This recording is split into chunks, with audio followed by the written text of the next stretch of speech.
안녕하십니까. 이번 주는 이제 이거 이재명의 그 선거법이 선고되는 중요한 게 한 주입니다. 이재명의 그 선거법 위반이 김문기 씨를 몰랐다. 대장동. 그 다음에 그 백현동의 그 김인섭 숨기려고 국토부의 협박 때문에 4단계 올렸다. 이 두 개 아닙니까? 그래서 제가 이제 그 최근에 계속 특집으로 백현동 사건들, 특히 김인섭 문제, 이거를 그 다루고 있고요. 그 다음에 대장동 김문기 씨, 이것도 다루고 있습니다. 먼저 이제 그 김인섭이가요. 어제 제가 다룬 거는요. 김인섭이가 이제 그 정바울 사장하고 백현동 사업을 하다가 최종적으로 이제 그 70억을 받기로 판결이 났다 했잖아요. 근데 이거 돈을 받기 전에 이재명 측에 그 지원을 반은 줘야 되거든, 절반을. 그러니까 이제 그 다른 건설업자한테 LH 사옥을 개발하자. 이래가지고 이게 다른 건설업자한테 30억을 미리 받아서 현금화해가지고 이재명이가 도와준 게 아닌가. 정지상이하고 통해서. 이걸 제가 어제 그 의혹을 방송했잖아요. 저는 확신하고 있습니다. 왜냐하면 이제 그 김인섭이가 충분히 그 다른 개발 사업 하려면 또 이게 이재명과 정지상 협조가 필요하고요. 70억 받기로 판결이 나 있으니 그러면 이게 30억 원래 절반을 주기로 했거든요. 그러니까 이제 미리 좀 줘야 되잖아. 선거 때 돈이 급하니까. 원래 받기로 한 거는 이게 2022년에 늦단 말이야. 그러니까 이제 다른 건설업자한테 30억 빌렸는데 그걸 현금으로 바꿨단 말이에요. 떳떳하게 했으면 현금화 시킬 필요가 없죠. 그러니까 이제 그걸 미리 현금화해서 이재명을 지원해 줬다, 경선에. 이게 어제 방송이고요. 오늘 방송도 아주 충격적인 방송입니다. 김인섭이가 위례 사업까지 뛰어들었다. 김인섭이 하면 그 백현동이잖아. 근데 위례 사업까지 김인섭이가 투자가 뛰어들었다. 이게 아주 중요합니다. 왜 중요하냐? 두 가지로 중요한 거예요. 첫째, 지금 현재 이재명이하고 정지상이가 위례 부패방지법으로 이제 지금 재판 중에 있잖아요. 위례 사건은 심리 끝나고 이제 대장동 하잖아요. 근데 그게 유죄에 중요합니다.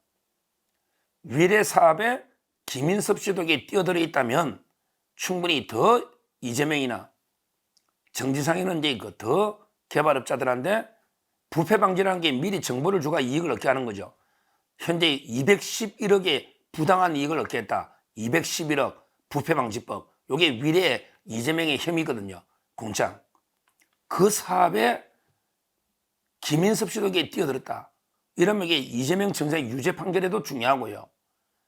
더 중요한 거는 이재명이가 뭐랬냐? 김인섭 씨는 이제 2006년에 성남시장 내가 출마할 때 그때 선거대책 본부장이고 2006년 이후에 떨어지고 나서 연락도 안 되는 사람이다. 이랬는데 위례 사업이 2014년 그때 시작되잖아요. 그러면 이게 오랫동안 이재명과 김인섭 씨가 끈끈하게 관계를 맺어온 이런 데 증거가 된다 이 말이죠. 그래서 이게 오늘 제가 방송하는 김인섭이가 위례까지 뛰어들었다. 이거는 이게 아주 중요한 팩트가 되는 겁니다. 실제. 자, 그럼 이게 어떻게 뛰어들었느냐?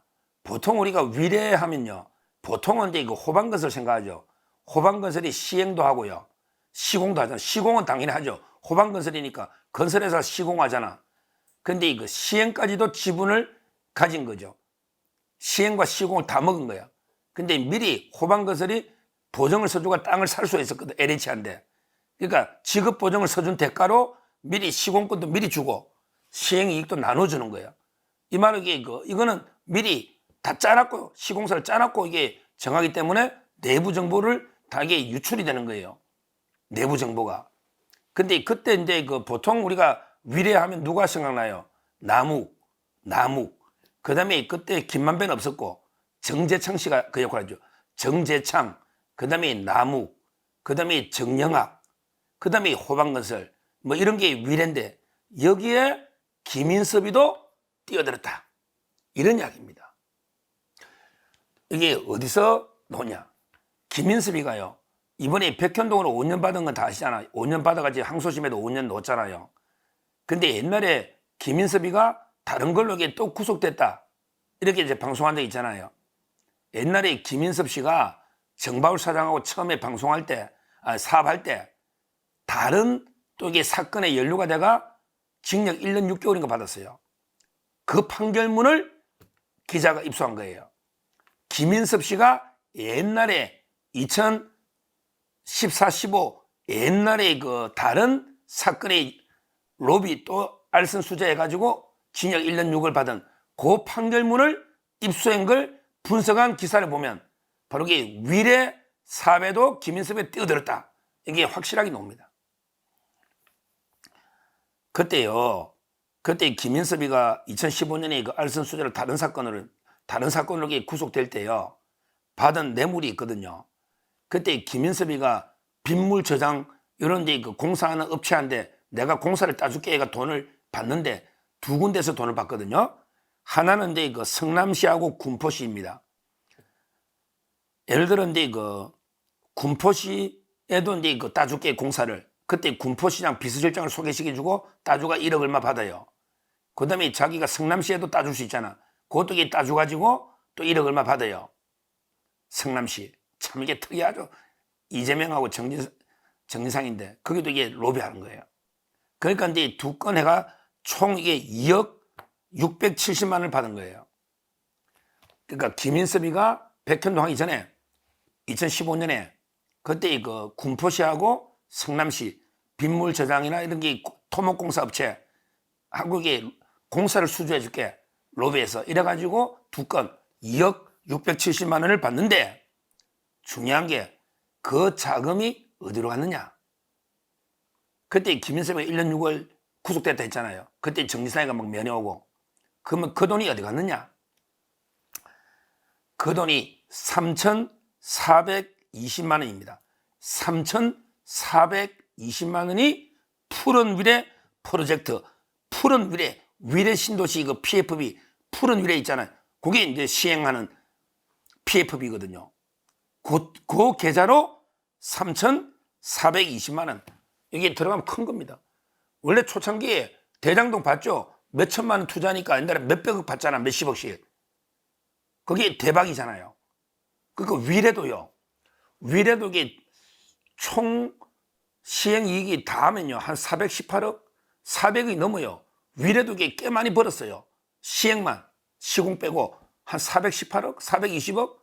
그 중에 성남 도시개발공사는 그때 유동규가 참여했잖아요. 대장동하고 구조가 비슷하니까. 성남 도시개발공사는 제가 정확하게 알아보니까 150억 벌었어요. 150억 가져간 거예요. 그 다음에 호방건설이 시행과 시공을 다 했다 했잖아요. 호방건설도 조금 이게 벌었을 거예요. 한 180억? 좀 벌었을 거예요. 뭐 얼마라도. 시공에서 많이 남기겠지. 그런데 그 나무, 정영학, 정재창 이런 게 민간업자들 있잖아요. 이자들이 어떻게 얼마 벌어간지가 돈의 흐름이 행방이 묘연합니다. 지금 여러 가지로 종합 추정해 보면 한 150억 정도를 가져간 것 같아요. 그러니까 이렇게 중요하면 한 420억 중에 호반이 예를 들어 120억, 성남 도시개발공사가 150억. 그럼 이게 남아있는 150억의 행방은 묘연합니다. 그래서 그때 나무기가 얼마 벌었나? 또 정재창 씨는 얼마 벌었나? 또 이게 정영학이는 얼마 벌었나? 이게 명확하지 않아요. 돈 흐름이 막 복잡합니다.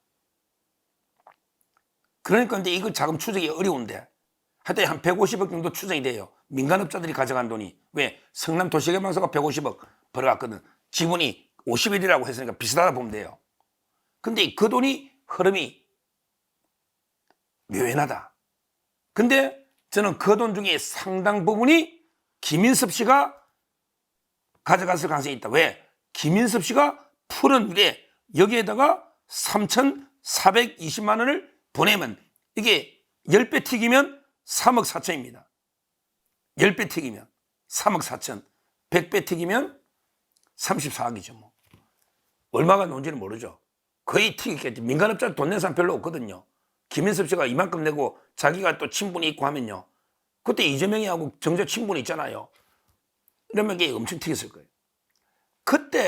그때 수사했던 검사를 인터뷰한 기사가 있습니다.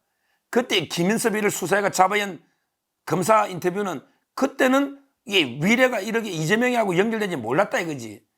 그냥 그때는 김인섭이가 로비행금만 수사하다 보니까 1년 6개월 로비만 했고 3,420만 원이 푸른 위례로 갔는데 이게 그때는 위례가 이렇게 큰 이슈가 안 됐잖아. 이재명 사건이 터지기 전이니까. 그러니까 이제 거기까지는 자금 추적 수사를 못했다 이렇게 아쉬움을 토로한 이런 이제 기사도 있습니다. 그래서 결론적으로 보면 김인섭이가 백현동 하기 전에 위례도 개입했다. 그건 분명합니다. 그럼 무슨 돈으로? 다른 게 그 로비, 빗물 저장소, 다른 로비로 받은 그래 구속이 됐는데 그 돈 2억 중에 3,400여만 원이 푸른 위례 계좌로 들어갔다. 푸른 위례가 그 위례 사업하는 데죠. 나중에 성남 FC 후원금도 5억 내잖아. 후원금 5억 내가지고 그것도 기소되어 있습니다. 성남 FC 사건 다 연결되어 있는 거예요. 연결되어 있는 푸른 위례. 거기에 김인섭 돈이 들어갔다. 지금이라도 이게 저는 조사해 봐야 됩니다. 이게 조사가 되면 이재명과 정진상이가 위례에서 부패방지법 이것도 이게 유죄 입증하는데 큰 도움이 되고요. 무엇보다 그 이재명이하고 김인섭이가 아주 오랫동안 끈끈하게 유착돼 왔다. 2006년 이후에 관계 끊어진 게 아니다. 이것도 이게 확실한 증거가 안 됩니까? 하여튼 김인섭이가 성남에서는 이게 키맨입니다. 이재명이 형님 할 정도로 그리고 정진상이를 진상이라고 부를 정도로 허가방 키맨입니다. 그러니까 이제 위례에서도 3,400 투자해서 챙기고 그 다음에 백현동에서는 77억 플러스 한바 엄청나게 챙긴 거예요. 대장동에도 김인섭이가 어떤 형태로든 관여인지 그런 게 또 지켜봐야 되겠죠. 수사해봐야 되겠죠. 하여튼간에 이재명이는 김인섭과 이런 관계를 숨기기 위해서 백현동의 4단계는 국토부의 협박 때문이다. 이 거짓말을 한 이유가 김인섭 때문이다. 그래서 이게 중요한 겁니다. 오늘 제가 처음으로 그 방송해드린 거는 김인섭이 역할하는 백현동 외에 위례까지도 뻗쳐 있었다. 이거는 그 이재명의 위례 그 자체 범죄뿐만 아니라 이재명과 김인섭의 관계를 보여주는 명확한 증거이기 때문에 앞으로 그때 검찰은 김인섭이를 구속하는데 끝냈지만 김인섭이가 위례 참여한 거 이거는 앞으로 검찰이 추가 수사가 필요하다. 이렇게 말씀을 드립니다. 감사합니다.